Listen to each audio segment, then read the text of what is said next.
Bonjour à tous et à toutes les athlètes et bienvenue sur Next Physique. Next Physique, c'est l'émission, le podcast où on discute de sport de force, de santé, de bien-être.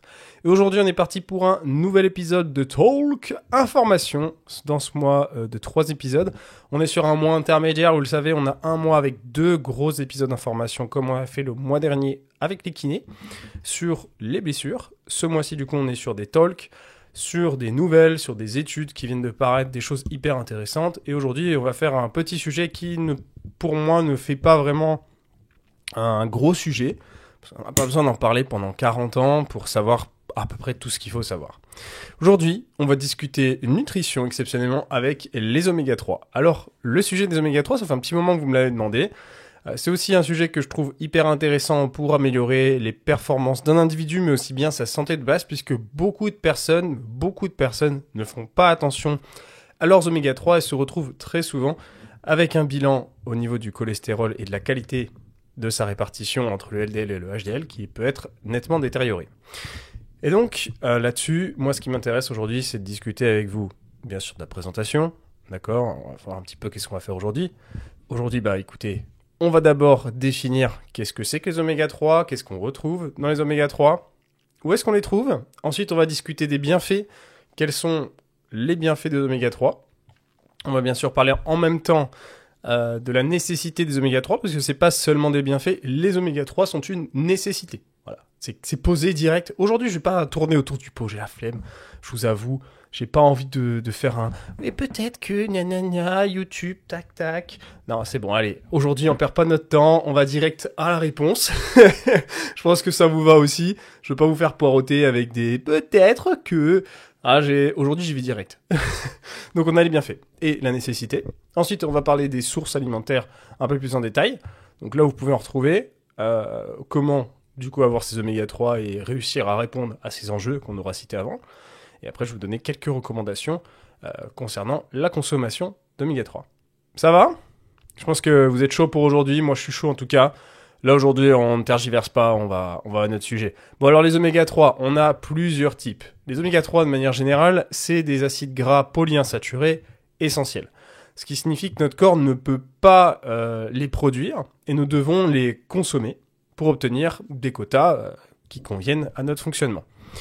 Il en existe 3 types d'oméga 3. On va retrouver l'alpha-linolénique, ALA, ALA, on l'appelle toujours comme ça, l'EPA et le DHA. Alors, je vous fais pas les noms complets parce que je pense que vous n'avez rien à faire, mais en gros, c'est ces 3 types. ALA, EPA, DHA. Si vous avez déjà acheté un jour des compléments alimentaires d'oméga 3, vous allez sans doute retrouver effectivement ces noms. Sur le paquet, je pense bien que ça soit marqué sur la face devant, puisque c'est une information très importante, on en discutera un petit peu plus tard. Donc on a effectivement ces 3 types-là. Le premier, ALA, est une source végétale et les 2 derniers sont des sources marines.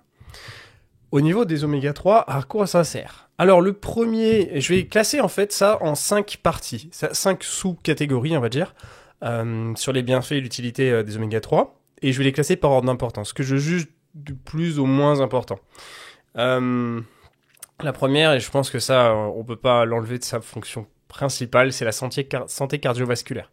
Les oméga 3, c'est utile pour la santé cardiovasculaire, ça aide à réduire les niveaux de triglycérides, à abaisser la pression artérielle et à prévenir les arythmies cardiaques. En gros, ça vous évite de choper des petites conneries au niveau cardiaque qui vous feraient potentiellement des défaillances.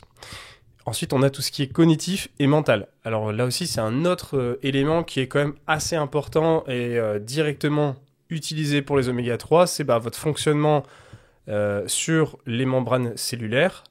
Donc ça joue un rôle à ce niveau-là dans le maintien des fonctions cognitives et ça aide à réduire les symptômes de dépression et d'anxiété. Ou si on prend le problème à l'envers, ça aide à être un peu plus heureux au quotidien. Donc on a souvent, par exemple, si on cherche, je vous donne un petit indice, mais des éléments qui peuvent indiquer, parce que ça peut venir d'autres éléments, effectivement, être plus anxieux, être plus déprimé, ça peut venir aussi d'un manque d'oméga 3. Et inversement, quelqu'un qui en consomme aura souvent moins ces problèmes-là. Attention, je dis bien ça peut, parce qu'il y a plein d'autres choses qui arrivent dans la vie.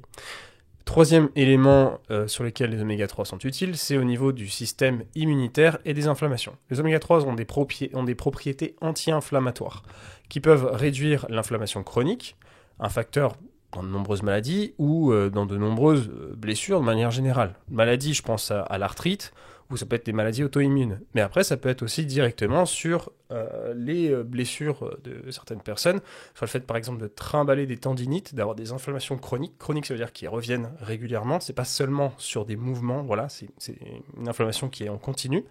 Et on sait que régulièrement, chez les personnes qui ont ces types d'inflammation qui reviennent souvent, on a souvent des carences en oméga 3. Ensuite, on a les 4 et 5e parties. Alors celles-là, je les ai classées, mais en vrai, pas forcément de classement, mais quand même, puisque j'ai envie de dire, c'est chacun son choix.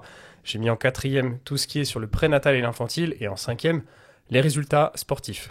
J'ai mis les résultats sportifs en dernier pour un podcast qui s'appelle Nexizic. Mais voilà, évidemment, je pense que avoir un enfant et en prendre soin, pour moi, je trouve que c'est quand même assez important. Je dis pas d'avoir des enfants. Non, attendez, ne faites pas dire ce que j'ai dit. Ce que j'ai pas dit. Non, ce que je veux dire, c'est si on a un enfant, je trouve qu'il est important d'en prendre soin. Ok. Donc, ce que je voulais dire ici sur le prénatal infantile, c'est qu'au niveau des oméga 3 et en particulier le DHA, donc ça c'est une des catégories qu'on a citées au-dessus, juste avant, elles sont essentielles pour le développement du cerveau et des yeux chez les nourrissons. Donc aussi bien in utero que dans les premières années de vie. En somme, de faire un bébé bien constitué. Voilà. Donc à ce niveau-là aussi, on recommande souvent une consommation plus importante d'oméga 3 lorsque il y a natalité. Ok. Ensuite, au niveau des oméga 3... Ah oui, pardon, la 5e partie, les résultats. Bon, écoutez, au niveau des oméga 3, on a étudié des liens directs sur les résultats de prise de force, surtout de prise de force, et des résultats de gains musculaires. C'est pas magique, c'est pas de l'ordre de la créatine, mais il n'empêche que ça reste une hormone, ça reste un facteur à obtenir effectivement une meilleure production hormonale, et par conséquent, par dérivé, on se retrouve avec forcément des meilleurs résultats aux entraînements. Et c'est un peu logique. C'est tout ce qui va venir influer sur une meilleure production hormonale va forcément venir derrière ramener plus de résultats sur l'entraînement. Sinon, on n'aurait pas de dopé. Donc, en somme, on est sur un dopage naturel. Profitez-en. Donc, du coup, voilà. C'est pas magique, mais évidemment qu'une personne... je pense qu'en fait, c'est surtout ça la question, c'est... Est-ce que si aujourd'hui on compare des gens qui sont carencés en oméga 3 et des gens qui consomment des oméga 3 en quantité suffisante, quelle est la différence de résultat qu'on aurait ? Je pense que c'est surtout ça qui serait le plus important. Après, ensuite, j'ai envie de dire, si tous les gens prennent une quantité d'oméga 3 suffisante, est-ce qu'en prendre plus serait bénéfique ? Non, je pense pas. Donc en somme, c'est surtout le résultat d'une nutrition basique, voilà. C'est surtout le résultat de personnes qui mangent bien et pas spécialement qu'elles prennent des oméga 3. Non, c'est surtout qu'elles mangent leurs oméga 3 et voilà. C'est comme si on disait ouais, il y a plus de résultats en mangeant des protéines. Ah bah oui, c'est normal, la personne a mangé un des piliers de la vie. Donc forcément, elle respecte un peu plus sa structure. Voilà. Donc du coup, au niveau de la source d'oméga 3... on va retrouver tout ce qui est marin, effectivement, et le végétal. Je vais commencer par le marin. On a tout ce qui est poisson gras, donc directement, en fait, oméga, c'est des lipides, les gars, donc c'est directement du gras. Donc on va retrouver ça dans les poissons gras, on peut retrouver dans les gros poissons, comme le saumon, qui est gras. On peut retrouver ça dans les petits poissons, comme le maquereau, les sardines, le hareng, ou encore un peu nos truites, bien que les truites ont une quantité plus faible d'oméga 3. On a aussi le mode d'élevage qui va aussi modifier forcément la quantité de tissu adipeux pour ces poissons. Ce sont des personnes, hein, ok. Et donc du coup, forcément la quantité d'oméga 3. Il y a ça aussi, forcément, plus votre poisson est maigre, moins il a d'oméga 3. Voilà, tout simplement. Et c'est pour ça que tout ce qui est poisson blanc, vous n'allez pas retrouver beaucoup d'oméga 3, ou quasiment pas, parce que c'est des poissons qui sont maigres, qui n'ont pas de tissu graisseux, et donc par conséquent très peu d'oméga 3. Voilà. Donc le thon, par exemple, le thon, c'est un poisson, il est badass. Je sais pas si vous avez déjà vu une photo de thon, mais ça envoie. Merci Romain pour le montage. Mais du coup, le thon, c'est un poisson qui est pas très gras. On a des thons qui sont un peu plus gras, si je me trompe pas, c'est les thons japonais. Enfin, ce que mangent les Japonais, mais bon, c'est pas fou non plus, quoi. Voilà. Ensuite, on a les algues qui comportent une partie d'oméga 3, mais ça reste comme assez lié au régime végétarien. Et on sait que ça reste proche des sources végétales que je vais citer ici. On a aussi les graines de lin, les graines de chia. On va retrouver dans d'autres huiles comme le colza, les noix aussi bien sûr, qui sont riches en ALA.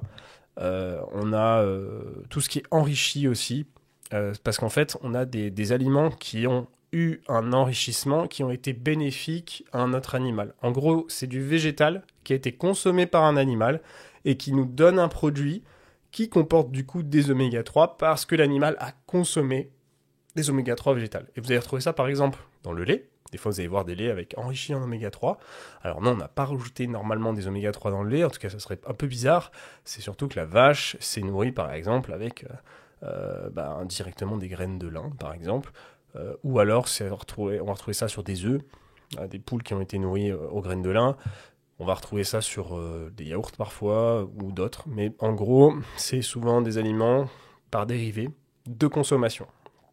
Aujourd'hui, au niveau de toutes ces sources, on a des quantités de PADHA qui sont différentes. Il faut savoir une chose aujourd'hui, et je suis désolé si vous n'étiez pas au courant, c'est que l'ALA est très difficilement digestible, en tout cas assimilable par l'humain.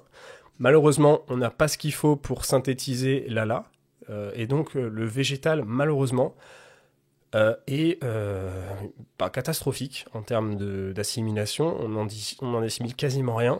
C'est toujours mieux que rien, je pense, en tant que personne qui fait le choix d'avoir un régime végétalien, de miser sur effectivement de la consommation de graines de lin, graines de chia, etc. Parce que sinon, c'est la merde. Ensuite, est-ce que du coup, quelqu'un de végétarien peut améliorer les choses? Oui. En fait, déjà, végétarien, il y a plusieurs types. Si vous êtes pesco-végétarien, vous acceptez le poisson. Alors, dans ce cas-là, vous réglez le problème. Si vous êtes végétarien tout court, consommez des dérivés, comme par exemple, consommer effectivement du fromage qui a été à la base une vache qui a brouté, qui a mangé des graines de lin, ou voilà, si vous acceptez les œufs et végétarien, du coup, vous pouvez dire, voilà, je mange des œufs qui viennent d'une poule qui a mangé des graines de lin, ça passe. Après, ça reste des quantités qui sont très infimes. Malheureusement, ça aussi, c'est pas que c'est pas assimilable, c'est surtout que les quantités sont très infimes.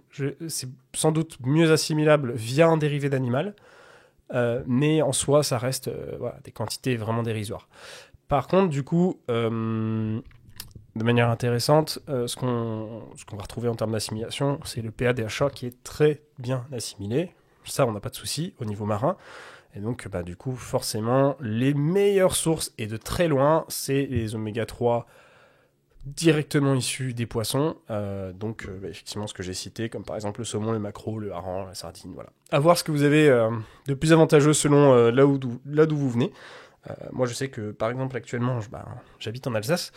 En Alsace, à la limite, on a des truites, mais voilà, quoi. Donc, très honnêtement, le moins cher au rapport qualité-prix vers chez nous, c'est le hareng, parce que le hareng, on le récupère depuis les importations au-dessus de l'Alsace, donc du coup, c'est directement souvent les Pays-Bas. L'Allemagne aussi un peu. Et du coup, c'est ce qui est le moins cher en rapport qualité-prix. Quand j'habitais en Normandie, le moins cher, c'est le maquereau. C'est vraiment pas cher d'ailleurs, c'est très avantageux. Le sud de la France, souvent, c'est les sardines. Le saumon, ça va être plutôt sur le côté à l'ouest de la France. Mais bon, ça reste quand même souvent le plus cher. Voilà, donc en gros, misez plutôt sur ces sources-là si vous voulez être sûr, via l'alimentation, d'avoir vos oméga 3. Ensuite, maintenant, qu'est-ce qu'on prend en termes de quantité ? Alors, en termes de quantité, sur les oméga 3, je vais plutôt vous recommander d'atteindre 3 grammes de PADHA par jour. Ça fait pas mal, hein, attention, 3 grammes de PADHA pour pas mal de personnes.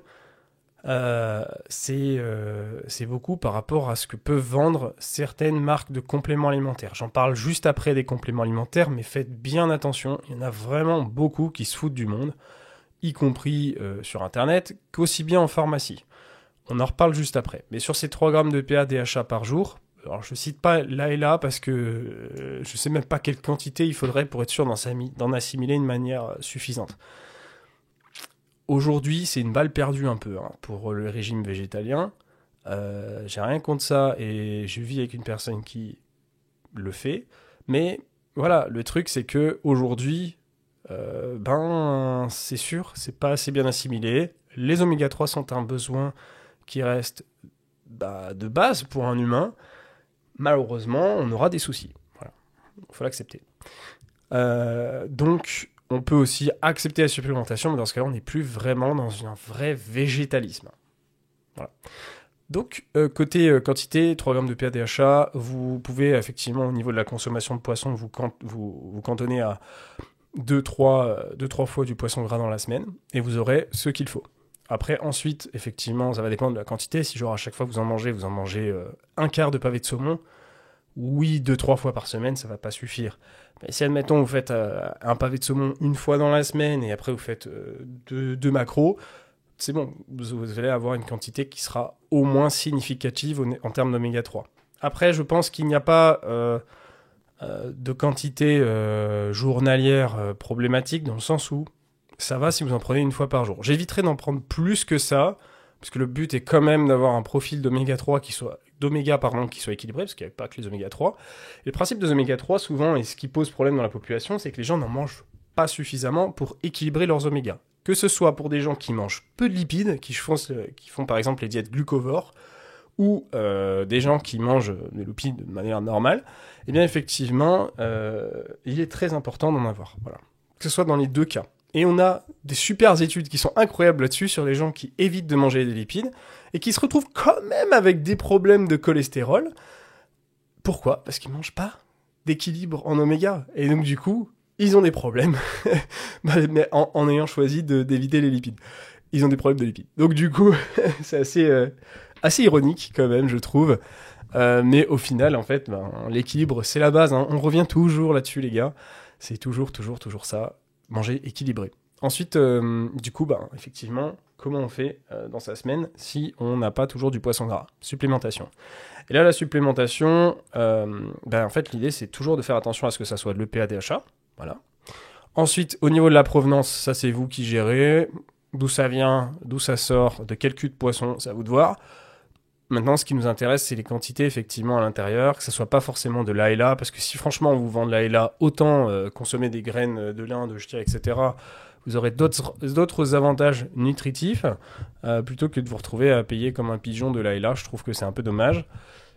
Et ensuite, effectivement, la quantité, parce que très régulièrement, je vais citer aucune marque, mais il y a beaucoup de compléments alimentaires où pour atteindre effectivement ces 3 grammes de PADHA par jour, il faut atteindre la quantité de 9, 10, 12, voire 15 gélules, j'ai déjà vu ça, pour avoir une quantité de 3 grammes par jour. 15 gélules par jour, non mais attendez, on se fout du monde. Et sachant que c'est mélangé, hein, une gélule, ce qui représente en général 1 gramme, il y a aussi d'autres lipides à l'intérieur. On se retrouve à manger 15 gélules, 15 grammes de lipides, comme ça, en gélule dans la journée. Et franchement, je préfère manger du chocolat. Hein. Moi, c'est beaucoup plus agréable que de manger 15 machins. Prenez une marque qui dose bien les gélules. Et souvent, en fait, si vous faites le rapport qualité-prix, vous n'êtes pas gagnant, hein, forcément. Parce que si vous vous retrouvez à manger 15 gélules pour avoir une quantité suffisante journalière, au final, vous allez comparer avec la marque qui vendait peut-être plus cher les 3 gélules. Par contre, les 3 gélules, elles vous suffisent. Au final, est-ce que vous n'êtes pas gagnant ? Certainement dans la diète, parce que du coup, vous allez pouvoir utiliser ces lipides ailleurs, hein. Je rappelle quand même que, on fait un petit calcul rapidos, mais 15 gélules, ça fait 135 cals, ça nous fait 2 beaux morceaux de lint fourrés au caramel.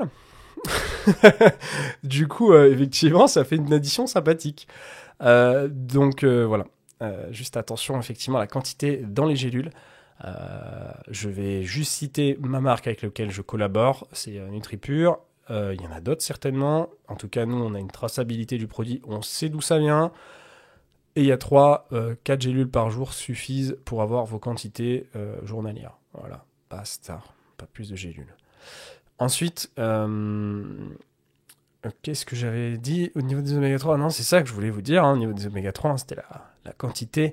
Maintenant, ensuite, effectivement, je vous inviterai à manger un petit peu plus en cas de natalité, ça peut être intéressant pour l'enfant. Et ensuite, effectivement, on va retrouver à l'intérieur de ces compléments de l'huile de poisson, souvent, de l'huile de krill, c'est ce qui est le plus populaire. On retrouve un peu d'huile d'algue, mais globalement, on reste souvent sur ces standards-là. Ensuite, et pour terminer, je résume, hein, mais les oméga 3, c'est basique, c'est vraiment des éléments de base essentiels pour l'humain, pour sa santé cardiovasculaire, pour ses fonctions cognitives et sa santé mentale, en gros un peu votre intellect au quotidien. un peu intéressant des fois d'être intelligent. Ensuite, tout ce qui est inflammation système immunitaire, donc aussi indirectement les blessures, puisque gestion des inflammations. Ensuite, tout ce qui est prénatal infantile. Et enfin, en dernier, le moins important, mais qui vous intéresse sans doute le plus en écoutant Next Physique aujourd'hui, les résultats. Bien, si aujourd'hui je vous ai aidé, si je vous ai appris des choses, n'hésitez pas à me le faire savoir, à suivre le podcast. J'ai un dernier truc à vous dire sur les oméga 3 en plus, hyper intéressant.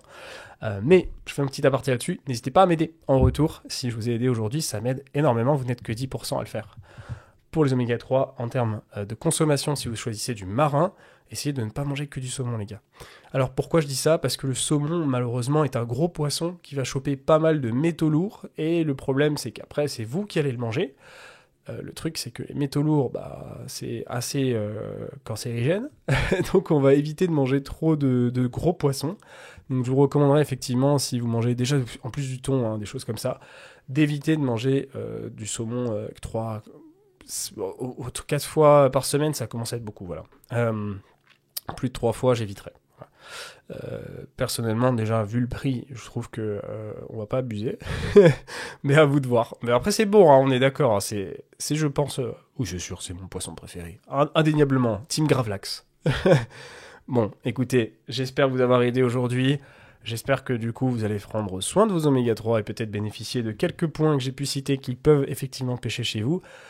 Après voilà, on a d'autres choses qui peuvent rentrer dans le débat aujourd'hui. On a effectivement, oui, le PADHA est nettement mieux assimilé par l'homme. Malheureusement, c'est une considération qui peut être débattue sur l'écologique, l'économique, parce qu'on a le risque de surpêche aujourd'hui avec cette consommation. Du coup, si tout le monde prend soin de ses oméga 3, ça peut poser souci. Donc le dites pas à tout le monde. Dites-le vraiment aux gens qui comptent pour vous. Dites-lui, écoute ce podcast là. Les autres on laisse tomber. Parce que c'est vrai que c'est que ça reste un enjeu. Évidemment, aujourd'hui ce que je donne comme j'ai envie de dire c'est des recommandations, oui certes ce que je vous donne, mais ce que je donne aussi c'est un fait. C'est des faits scientifiques. Voilà, c'est vraiment des principes de base qui malheureusement aujourd'hui soit on fait l'impasse et on accepte les conséquences, on prend des conséquences sur notre santé, ou alors on consomme, mais le problème c'est qu'il ne faut pas que tout le monde consomme. Donc voilà, je vous laisse avec ces éléments, je vous laisse méditer là-dessus. Merci de m'avoir écouté aujourd'hui, on se retrouve pour un prochain épisode dans... pas la semaine prochaine, la semaine suivante, dernier épisode du mois de juin, ça sera le 24 juin. On se retrouve pour le 24 juin pour le prochain épisode de podcast. Je vous souhaite de passer un très bel été. A plus, c'était Julien. Hey, tu as bien écouté ce podcast ? J'espère qu'il t'a plu. C'est Julien, je suis créateur du podcast Next Physique, mais aussi coach depuis de nombreuses années. Avec un bon développement depuis 5 ans maintenant, j'ai pu aider des centaines de personnes à se transformer physiquement, mentalement et devenir la meilleure version d'eux-mêmes. À l'origine, je dirigeais une équipe qui s'appelle MFT, Misfit Tidings. On souhaitait réunir les meilleurs conseils et spécialistes afin d'obtenir un quotidien optimisé et devenir un vrai athlète, à sa façon. Et c'est pour ça que je vous appelle les athlètes en fait. Mais tout ça, sans être frustré avec son sport. C'est vraiment quelque chose d'important pour moi et j'imagine pour vous aussi.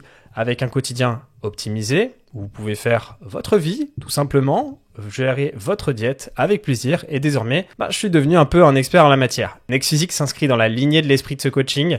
Je souhaite le meilleur pour chacun de mes élèves afin que vous puissiez gérer vos PR, votre vraie surcharge progressive et ainsi atteindre votre Next Physique. Car c'est un suivi, donc je suis présent tous les jours pour assurer la meilleure évolution possible de la personne et c'est pour ça que j'ai décidé à l'initial de faire du coaching en ligne et pas en salle. Oubliez les diètes sans cookies, oubliez les exos qui changent à gogo chaque semaine parce que c'est du marketing. Ici, on va progresser sur les exercices et bien sûr des exos qui vous plaisent et qui rentrent dans votre emploi du temps, votre salle de sport et son agencement.